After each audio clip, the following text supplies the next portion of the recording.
So maayong gabi idra kaninyo mga paps no, diri ata moagi sa mega flyover sa Tagum City. So kanidang mega flyover sa Tagum City mao ni ang giingon na pinakataas na flyover na makita nyo diri sa Mindanao. So first time na nagkaroon og flyover diri sa Tagum City, mao pa jud ang pinakataas na flyover na makita nyo diri sa tibuok Mindanao.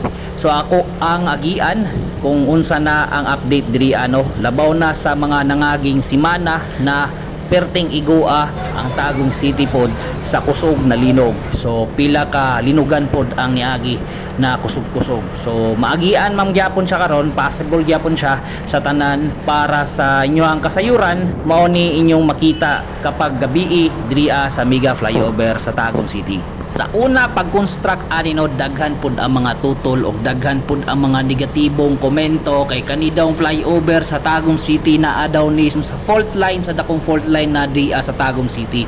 So makita man siguro ninyo na ang struktura ang pagkabuhat kay perti katibay jud. So dili jud sa basta-basta ang pagkabuhat ani. So nindot ang pagkabuhat og sigurado na mula hutay siya sa mga kusog na linog. So sa nangaging mga linog makita niyo na nakatindog yapon siya o wala jud siya naguba. Dili pareha sa uban, especially dira sa ubang mga proyekto sa gobyerno na puro mga back job ang pagkabuhat. So kani makita jud niyo na tibay ang pagkabuhat sa flyover diriya mismo sa Tagum City. So mao ra to, daghang salamat sa pagtan-aw, maayong gabi sa tanan. Unta happy mo dra og amping ta kanunay. Ug sa mga wala pa naka-follow dra, please do follow my page kung kamo unsa inyong masulti about sa mega flyover diriya sa Tagum City. Ayaw kalimot sa pag-comment na lang sa ubos. Once again, this is Rod Kiss with Black. Lagi na sasabi, always pray before you ride safe always.